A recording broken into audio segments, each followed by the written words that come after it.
안녕하세요. 저는 경기도에 사는 40살 여자입니다. 드라마에서도 현실에서도 시어머니는 며느리들을 힘들게 하기 마련이죠. 하지만 저랑 저희 시어머니 관계는 그렇지 않답니다. 어찌 보면 믿기 힘든 얘기일 수도 있겠네요. 지독한 시월드에 시달리다 함께 탈출한 시어머니와 제 이야기 한번 들어보시겠어요? 저는 별로 행복하지 못한 어린 시절을 보냈어요. 어렸을 때 아버지가 술을 많이 드셨습니다. 매주 찌그러진 주전자를 버리고 새 주전자를 사와야 했으니 말 다 했죠. 엄마는 최악의 상황에서도 저를 잘 키우려고 애쓰셨지만 제가 고등학생이 되던 해 결국 아버지와 이혼하셨습니다. 엄마는 한창 공부해야 하는 나이인 저에게 많이 미안해 하셨어요. 가정을 지켜주지 못해서 미안하다고 하셨습니다.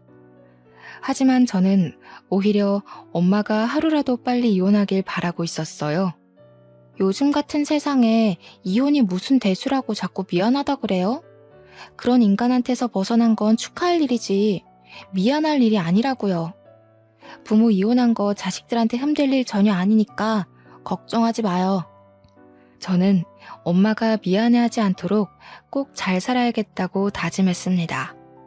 열심히 공부해서 좋은 대학에 갔고 식품 영양학으로 대학원 공부도 마친 뒤 대기업의 연구직으로 입사했어요. 그리고 회사 후배인 3살 아래의 남편을 만나 결혼했습니다. 사실 연하보다는 기댈 수 있는 든든한 남자를 만나고 싶었어요. 하지만 남편이 워낙에 성품도 좋고 무엇보다 저를 굉장히 좋아했기에 결혼에 이르게 되었습니다. 문제는 남편 집안이었습니다. 남편 아버지는 교장 선생님으로 은퇴한 권위적인 분이셨어요. 남편네 삼형제는 아버지 앞에서 큰 소리도 내지 못하고 아버지가 설교를 하면 무릎을 꿇고 경청하더군요. 사실 진짜 조선시대에 사는 건 시어머니였어요. 시아버지는 60이 넘은 시어머니에게 아침마다 구첩반상으로 밥을 차리게 했습니다. 40년 넘게 이어져 온 그 집안의 전통이었어요. 집안에는 결혼 안 한 시고모까지 있었죠. 시부모에게 인사드리러 간 자리에서 무릎을 꿇고 앉았다가 피가 안 통하는 다리를 두드리며 제 현실을 실감했습니다. 솔직히 좀 도망가고 싶었어요. 시부모님이 저희 집이 이혼 가정이라는 것에 대해 대놓고 내색은 안 해도 별로 탐탁치 않아 하는 게 느껴지기도 했고요. 하지만 남편이랑 사이가 무척 좋았고 남편이 자기는 아버지랑은 전혀 다르다며 저를 설득했어요. 아버지 고집은 아무도 못 꺾고 우리도 그냥 그러려니 하고 사는 거야. 그냥 우리 집에 갔을 때만 조금만 맞춰줘. 집에서 내가 2배, 3배로 잘할게. 하지만 조금만 맞춰준다고 될 수준이 아니었어요. 그렇게 지독한 시집살이를 당한 시어머니가 저를 그냥 두셨겠어요? 저는 시댁에 갈 때마다 시어머니와 같이 꼭두 새벽부터 전을 부치고 나무를 묻혀야 했어요. 게다가 시고모님은 시어머니가 하는 일에 사사건건 꼬투리를 잡았습니다. 고기전은 부치못이 떨어지지 않게 얇게 잘 부쳐야 한다고 했잖아요. 그리고 이 수건 말이야. 내가 따로 삶아서 빨라고 했는데 왜 다른 옷들이랑 같이 건조대에서 나와요? 내가 이거 보고 얼마나 황당했는지 알아요? 대체 몇 번이나 말을 해야 알아? 시어머니는 그 구박을 묵묵히 듣고만 있었어요. 시아버지나 남편 형이나 동생도 그런 일이 흔한 일인 듯 아무렇지 않아 보였습니다. 게다가 시댁은 알고 보니 제사를 1년에 10번이나 지내는 집안이었어요. 저는 할 말을 잃었습니다. 남편은 자기가 죄인이라며 납작 엎드렸어요. 이게 미안하다는 말로 될 일이야? 자기네 집은 남자들은 부엌에 들어가지도 못하게 하잖아. 자기가 도와줄 수 있는 것도 아닌데 미안하다고 하면 다냐고. 난 절대 못해. 저는 시댁에 가서 제사에 참여할 의지도 여유도 없음을 선언했습니다. 물론 있는 그대로 말하진 않았죠. 독실한 기독교임을 내세워 우상 숭배 행위인 제사 행위에는 일절 참여할 수 없다고 못을 박았습니다. 잘난 하나님 믿겠다고 조상 모시는 일을 팽개친다고? 세아가, 네가 얼마나 잘났는지 몰라도 조상님들을 팽개치는 건 절대 못 참는다. 그래, 조상들을 모시는 건 후손들을 지켜주고 복을 달라고 하는 일인데 그건 있을 수 없는 일이야. 어머, 똑똑한 며느리 들인다고 좋아하더니만 하긴 저렇게 똑똑한 며느리가 어떻게 무식한 시어머니 밑에서 그 일을 다 하겠어. 어떻게 보면 할 수 없는 일이지 뭐. 그날 어찌어찌 넘어가 집에 돌아갔어요. 그런데 시고모님한테 전화가 왔지 뭡니까. 시고모님은 자기는 제 마음 이해한다면서 답답한 시부모한테 맞출 필요 없다고 은근슬쩍 제 편을 드는 거였어요. 솔직히 너네 시부모, 특히 태영이 엄마가 좀 답답한 스타일이잖니. 나도 젊었을 때 결혼하려다 실패한 경험이 있어서 너희들 마음 잘 안다. 요즘 같은 시대에 누가 그렇게 구식으로 살아? 다 시대에 맞춰 사는 거지. 무식한 사람들이나 옛날 얘기하면서 젊은 사람들 괴롭히는 거지. 뭔가 좀 앞뒤가 안 맞는다는 생각이 들었지만 저는 일단 넘어갔어요. 문제는 얼마 뒤 명절에 터졌습니다. 저는 죽었다 생각하고 시어머니와 함께 명절 음식을 장만하고 있었어요. 시고모님은 열심히 일하는 개미 옆에서 노래하는 배짱이처럼 팽팽 놀면서 감나라 배나라 훈수질을 하고 있었습니다. 아니, 언니는 어떻게 해도 일이 안 늘어? 백날 첫날이 가도 맨 그 자리니. 그래가지고 똑똑한 며느리를 가르칠 수 있겠어요? 소윤이 좀 봐요. 머리 좋은 애들이 일도 잘한다니까. 애 앞에서 무식한 티 좀 내지 말아요. 창피하지도 않나? 바닥에 앉아서 전을 붙이고 있던 저는 민망함에 얼굴이 다 화끈거렸어요.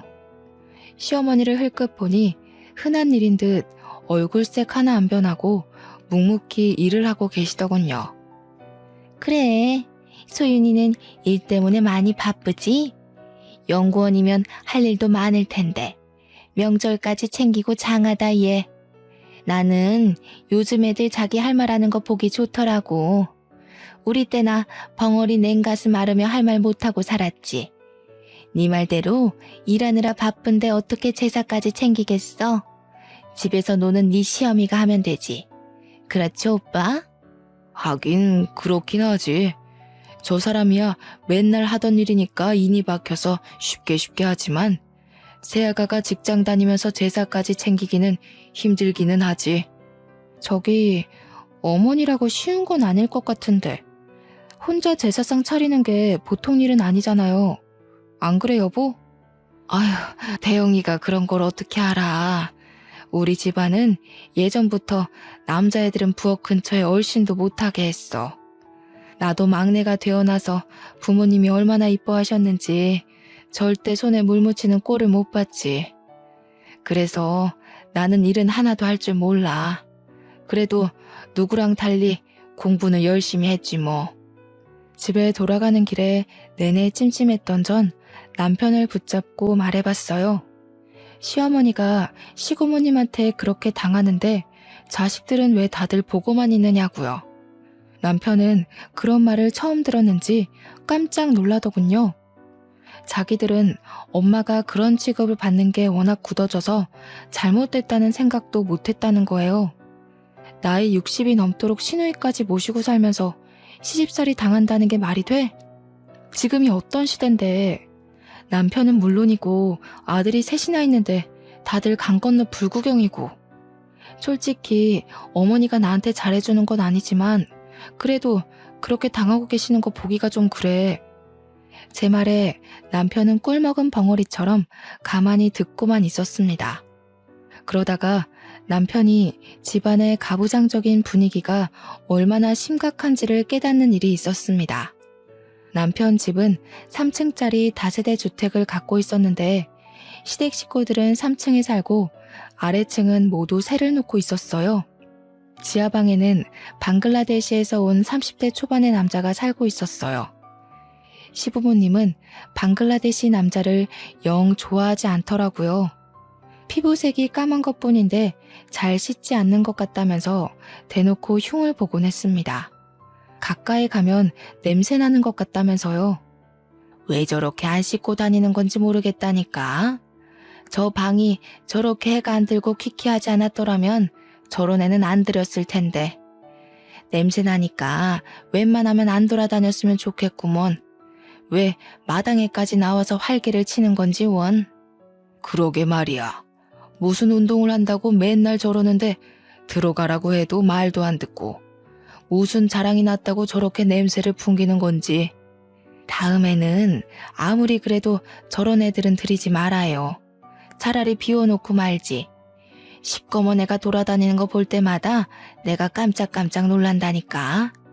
세아가, 너도 무슨 일 생길지 모르니까 웬만하면 가까이 가지 마라. 방글라데시 남자가 마당에 있을 때 시부모가 손가락질을 하며 쫓아내는 것도 몇 번 봤어요. 제가 다 미안하더군요. 전 그 사람이 지나가면 고개 숙여 인사를 건네곤 했습니다. 어쩐지 마음이 좀 짠하기도 하고요. 추석 때는 그에게 송편과 전을 좀 가져다 줬어요. 오늘 한국 명절인데 이거 한국에서 명절에 먹는 음식이에요. 입에 맞을까 모르겠지만 사람들 다 가족끼리 모이는데 방글라데시에 있는 가족들 생각나서 쓸쓸하겠어요. 가족들 두고 혼자 와 있는 게 힘들지 않아요? 고마워요.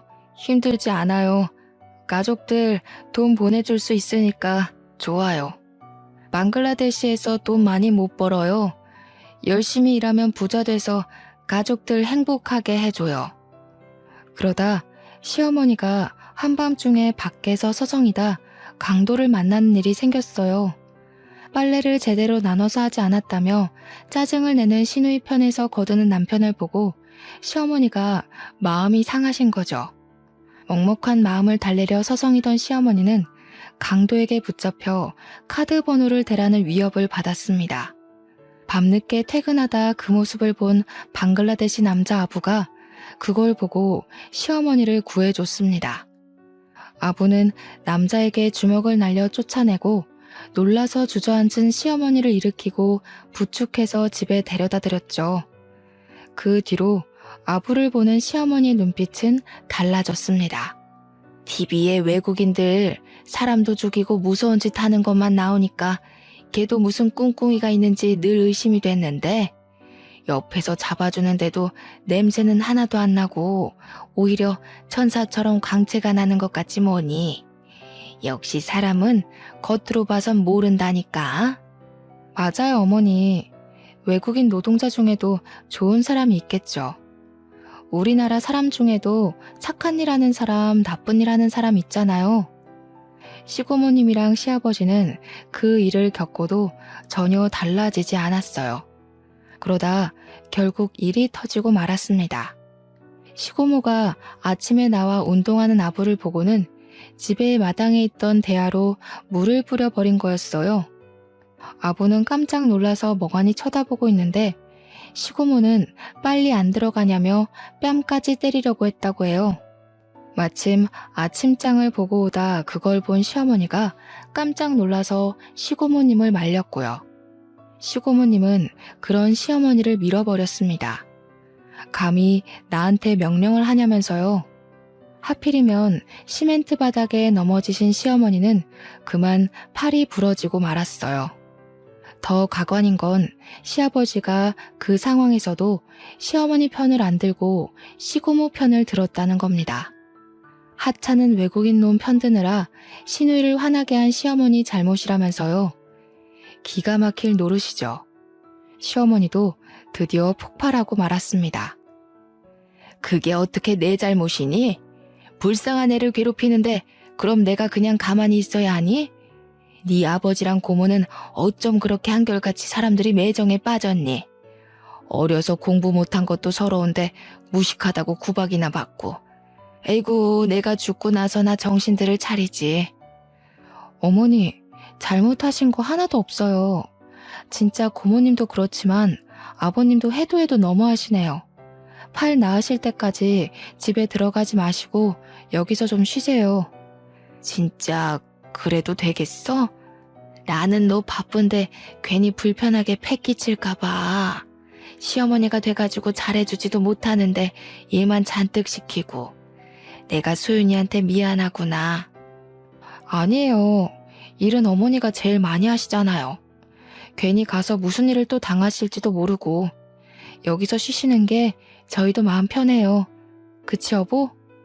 그리고 저는 남편에게 시아버지랑 시고모가 시어머니에게 사과하게 해야 한다고 말했습니다. 대체 시고모님이 시어머니를 다치게 하는 게 말이 되느냐고요. 남편도 엄마가 다친 걸 보고는 충격을 받긴 한 것 같더라고요. 제 말에 고개를 끄덕이며 제 아버지에게 전화를 걸었지만 소용이 없었죠. 남편 말에 따르면 시아버지는 시어머니에게 사과 안 하는 게 자기 자존심 문제라고 했다는 겁니다. 아버지의 말을 들은 남편은 더 생각이 많아졌죠. 그때 저희 엄마도 저희 집에 와서 얼마간 있기로 하셨어요. 엄마는 방문 요양보호사로 일하고 계셨거든요. 돌보던 환자가 입원해서 시간이 좀 생겼다고 서울 구경도 할 겸 저희 집에 와서 좀 있다가 가시기로 한 거였죠. 시어머니가 팔을 잘 못 쓰시니 요리도 마음대로 못 하시고 씻을 때도 어려움이 있었죠. 저희 엄마는 옆에서 시어머니를 많이 도와주셨습니다. 저희 엄마도 예전에 남편에게 당한 게 있다 보니 시어머니 일이 남일처럼 보이지 않는다고 하셨어요.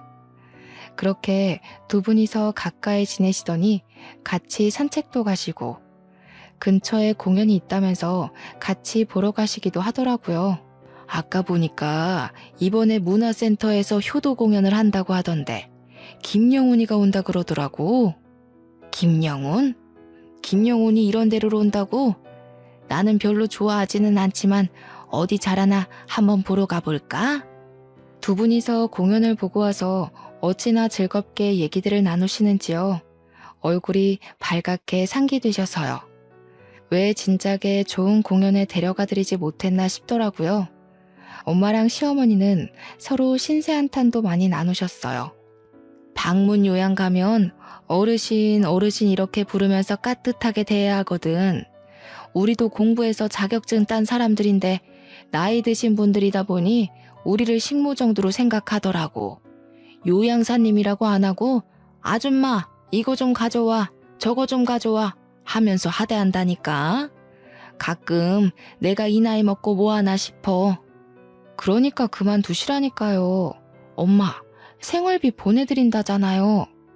에이그, 내가 또 무슨 할 일이 있다고 집에서 놀겠어? 노는 것도 놀던 사람이나 노는 거지. 우리는 놀 줄 몰라서 놀지도 못해. 아유, 사부인은 그래도 남들한테 하대당한 거잖수. 나는 가족들 수발 다 들면서 욕먹는데 뭐. 못 배운 게 죄다.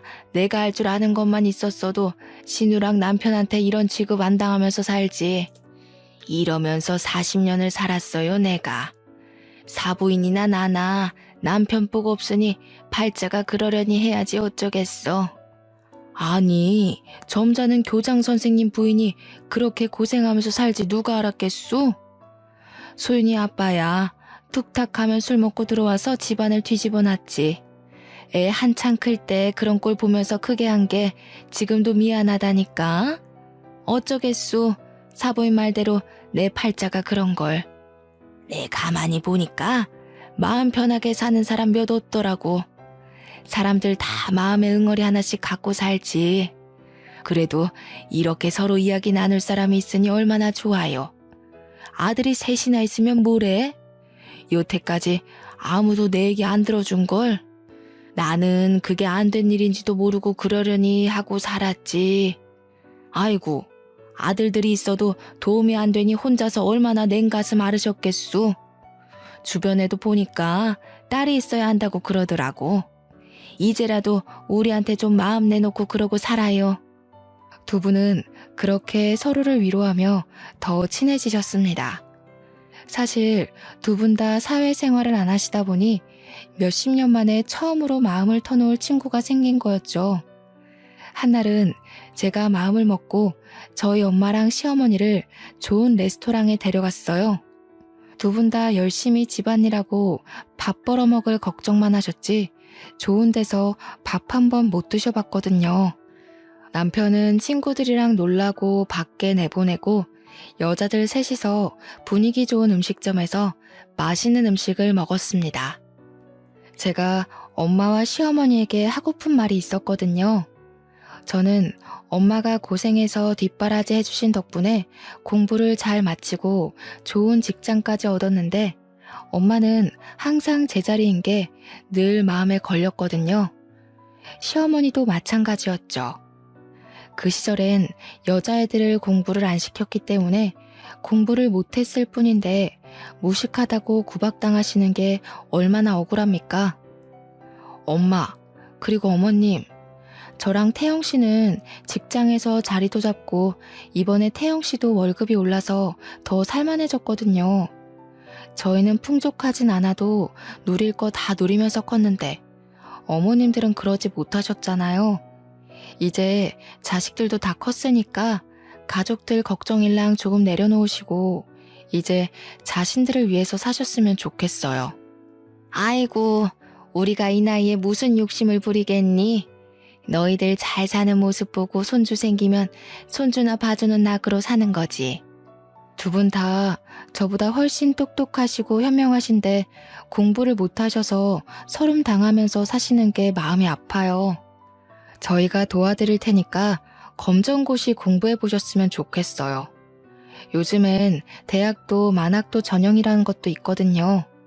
형편상 공부를 못하셨던 고령자들한테 대학 입학 문턱을 낮춰서 공부할 기회를 주는 전형이에요. 저희 엄마는 이 나이에 무슨 공부냐고 하시는데 시어머니는 눈시울을 붉히고 아무 말씀도 안 하시더라고요.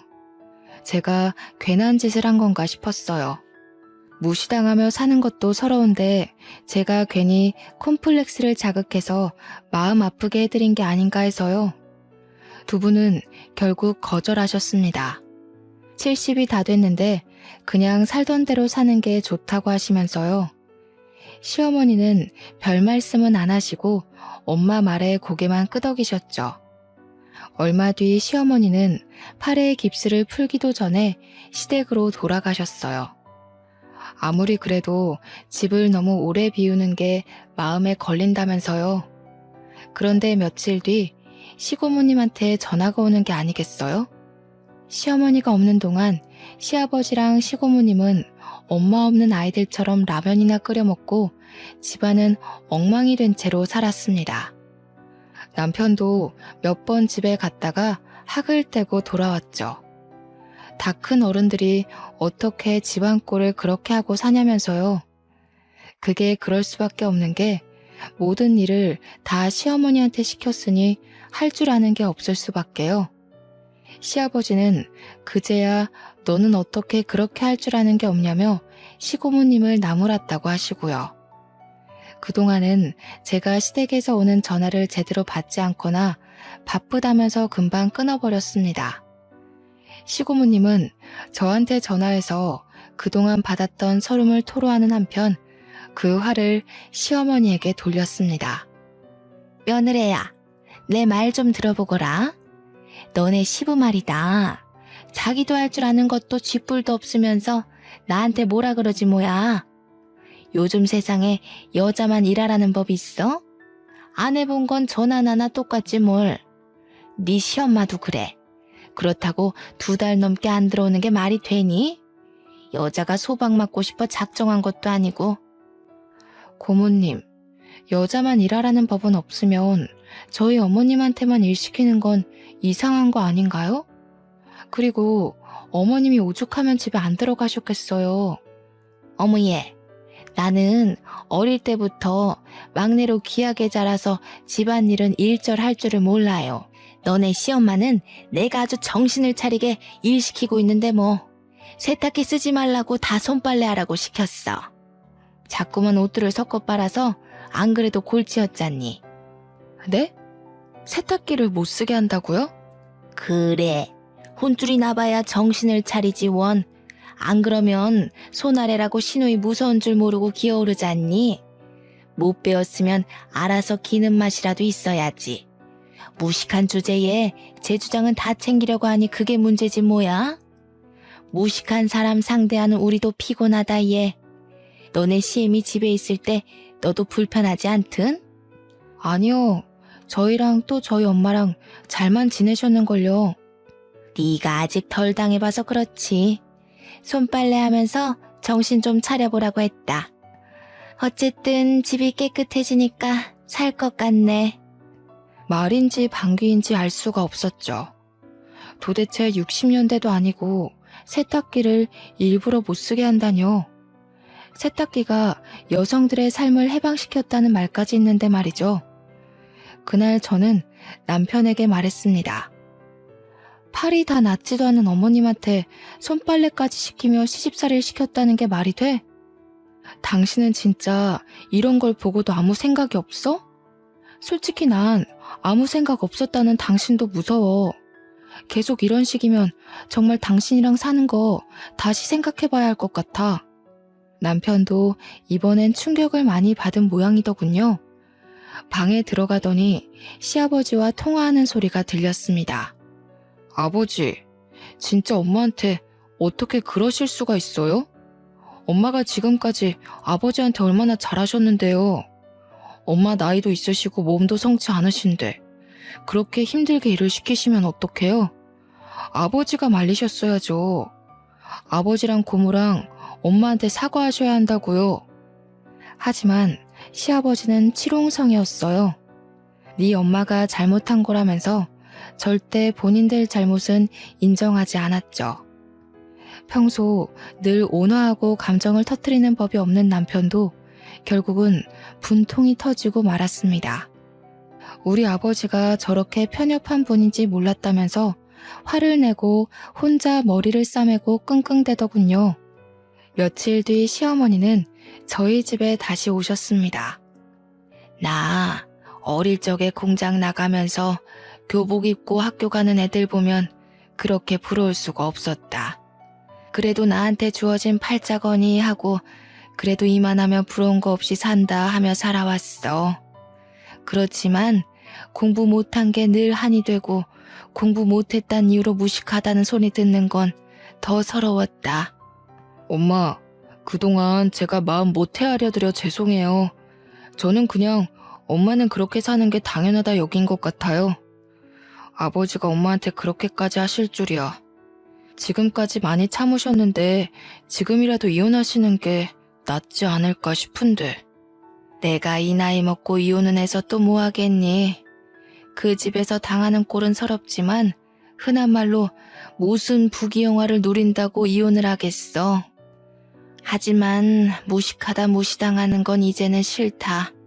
새아가 말대로 이제라도 공부해서 몇십 년 묵은 한을 풀어야겠어. 잘 생각하셨어요.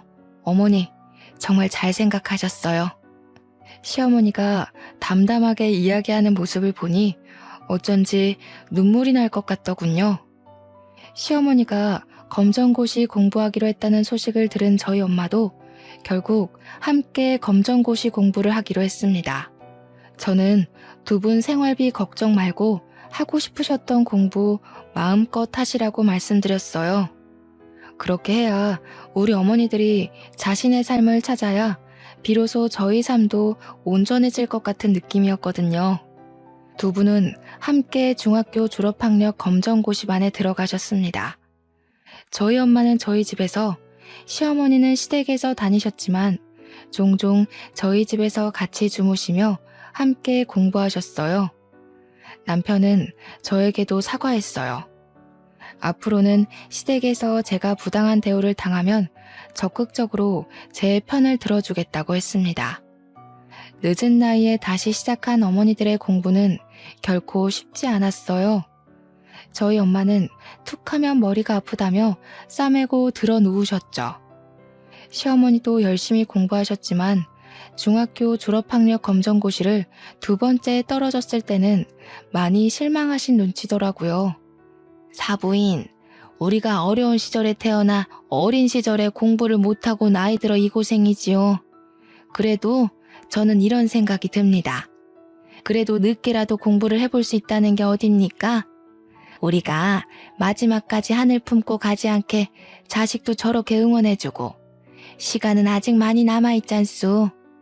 저는 두 분이 포기하지 않으시도록 더욱 옆에서 열심히 응원하고 보조해 드렸습니다. 솔직히 말하면 저도 힘든 점이 많았습니다. 제 일만 해도 버거울 때가 많았거든요. 그래도 모르는 게 있다고 하시면 다른 일 다 제쳐두고 가서 알아들으실 때까지 설명해 드렸어요. 워낙에 공부를 안 하던 분들이시다 보니 처음엔 쉬운 개념도 잘 이해를 못 하실 때가 있었어요. 하지만 우리 어머니들이 누굽니까?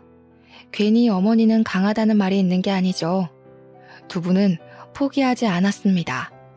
중학교 검정고시에 합격하던 날 눈물을 흘리며 서로 부둥켜 안으시던 두 분이 생각나네요. 그날 시어머니는 집에 들어가 선언했습니다. 당신들 밥은 이제 당신들 손으로 차려 먹으라고요.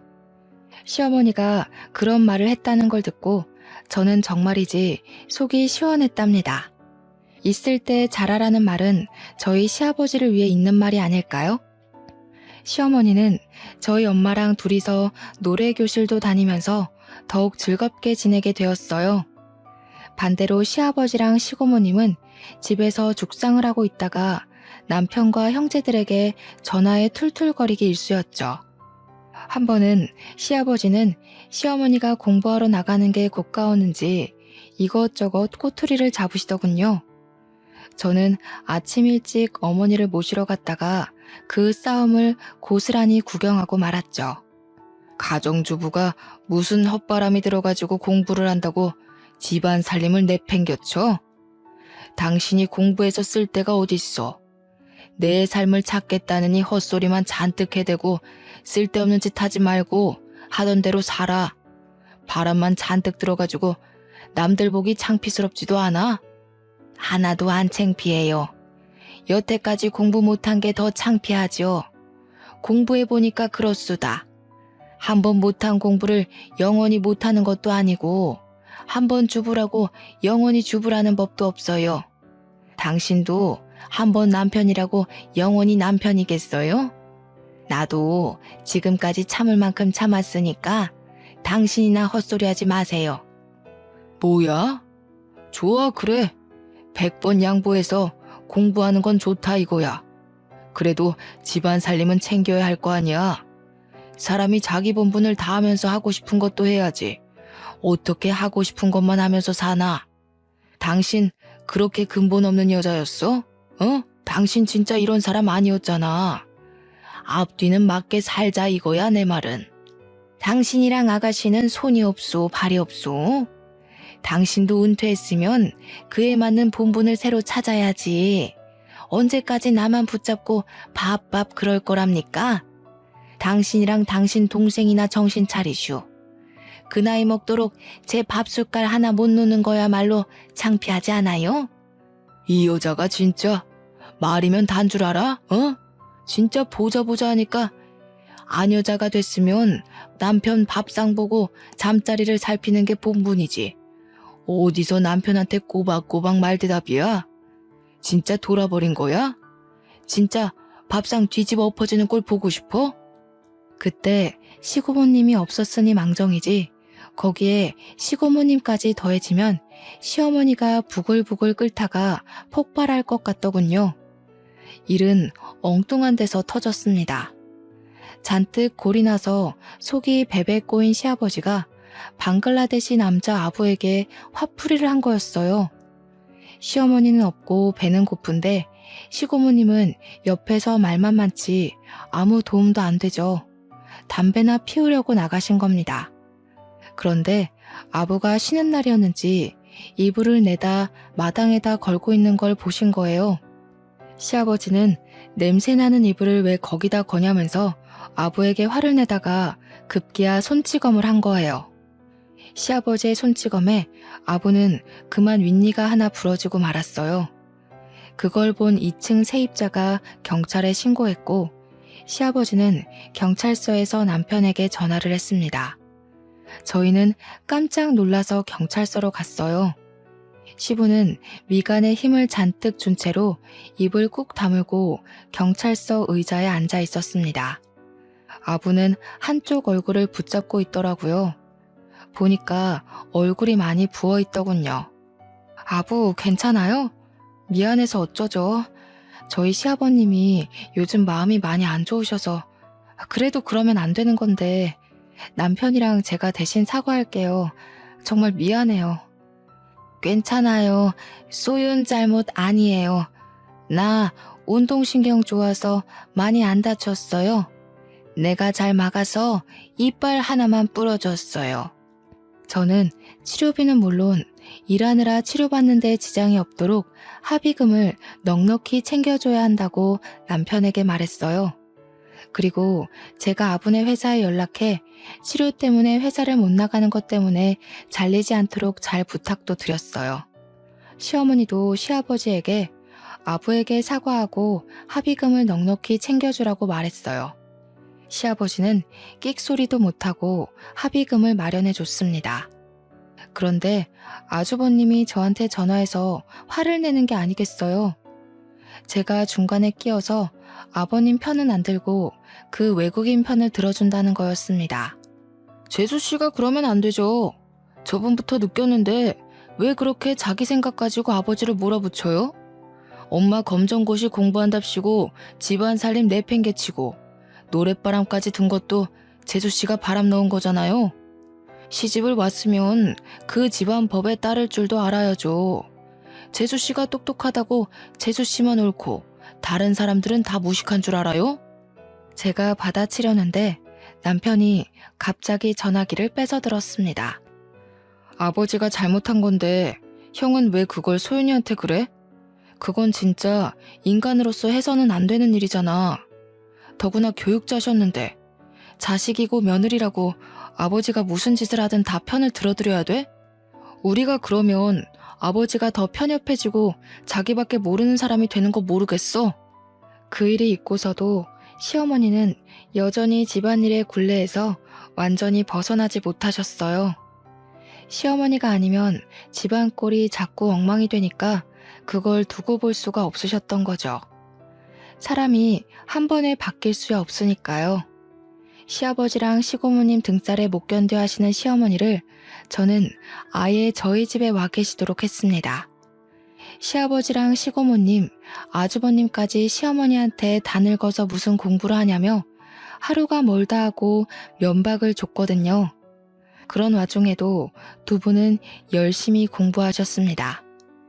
중학교 검정고시는 몇 번 낙방하셨지만 고등학교 졸업학력 검정고시는 한 번에 합격하셨어요. 두 분이 공부하는 게 시너지도 생기기 시작한 것 같았어요.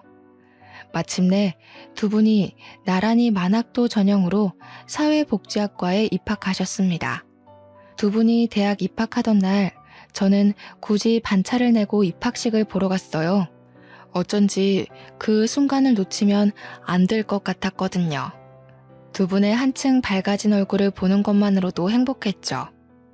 두 분이 대학생이 되어 열심히 공부하시는 모습을 보며 묘한 기분도 느꼈답니다.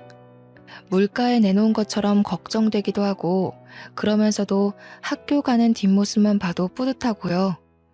우습지만 엄마가 저를 키울 때 이런 기분이었겠구나 하는 기분이랄까요? 두 분은 학교에서뿐만 아니라 노인회관에서도 친구들을 많이 사귀시고 노래 모임도 더욱 활발히 다니셨습니다. 제 2의 인생이 꽃피우기 시작한 거죠. 소윤이 너 피꺼솥이 뭔지 아니? 피꺼솥. 우리 과 애들한테 배웠는데 하기는 너는 신세대들이 쓰는 단어는 이제 잘 모르지? 요즘은 MZ세대라고 부르더라. 피꺼솥? 피카츄 친척인가? 피로가 거꾸러질 정도로 솟아오른다? 아, 그러고 보니 진짜 피곤하네. 아, 내가 그걸 어떻게 알아요, 엄마. 으이그, 그거 하나 알았다고 딸을 약 올리네. 소윤이는 공부만 하느라 학생 때도 그런 말 몰랐을걸? 엄마 고생한다고 한눈 한번 못 팔았잖아. 소윤아, 피꺼솥이 뭐냐면 피가 거꾸로 솟는다. 피가 거꾸로 솟을 정도로 화가 난다. 대학을 졸업하던 날 엄마와 시어머니는 함께 특별상을 받으셨어요. 고령에도 불구하고 열심히 공부하는 모습으로 젊은 학생들에게까지 본보기가 됐다고 주는 상이었죠. 두 분이 뒤늦게 공부하느라 고생하신 걸 아는 저는 가슴이 찡했습니다. 두 분은 노인 심리상담사 자격증을 따서 노인회관에서 상담사로 일하기로 되어 있었습니다. 시간제 일이기는 하지만 그래도 취직이 된 게 어디예요? 저는 자꾸만 눈가가 촉촉해지면서도 한편으로는 이 순간을 마음껏 즐겨야겠다고 생각했습니다. 졸업식이 끝나고 저희는 근교로 드라이브를 나가기로 했어요. 다들 한껏 기분이 들떠 있었죠. 시어머니는 가져올 게 있다면서 잠깐 시댁에 들르겠다고 하셨어요.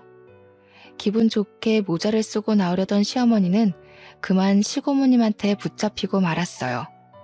한참을 기다려도 시어머니가 안 나오길래 제가 들어가 봤더니 두 분이서 한창 말싸움을 하고 있었습니다.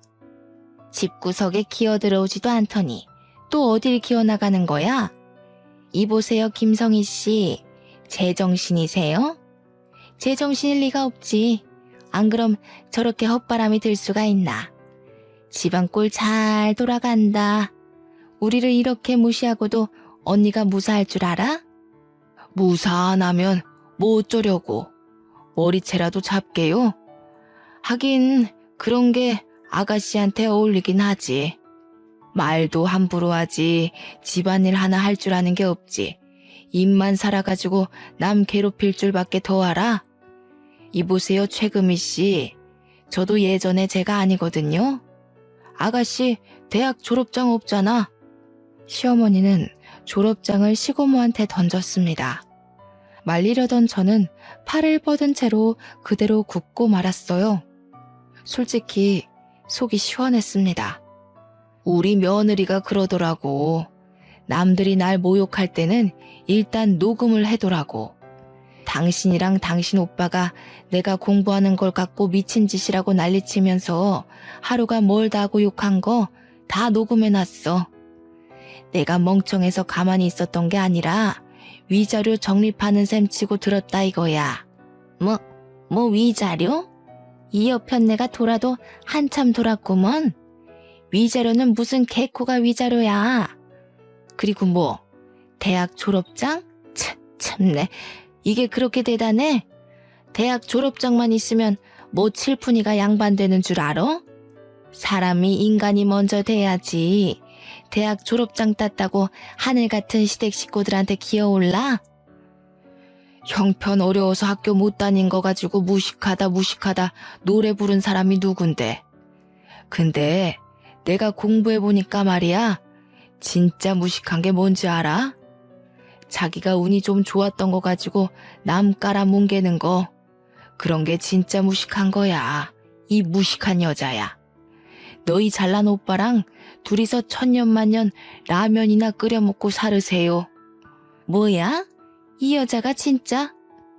시고모가 시어머니한테 달려드는 걸 제가 얼른 막아섰어요. 넌 또 뭐야? 그러고 보니 네가 이 사단의 원인 제공자지? 내년부터 잡아야겠다. 학교 좀 좋은 데 나왔다고 시댁 식구들을 우습게 보고 따박따박 말대꾸를 하질 않나. 하늘 같은 시고모를 제 아래로 보고 무시하질 않나. 처음부터 마음에 안 들었어. 이번엔 시어머니가 시고모를 막아줬어요. 거 험한 꼴 보지 말고 좋은 말로 할 때 빠집시다. 우리는 대졸자들끼리 좀 갈 데가 있어서. 나랑 같이 대학 졸업한 소연이 엄마도 밑에서 기다리고 있거든. 그치, 소연아? 네, 어머니.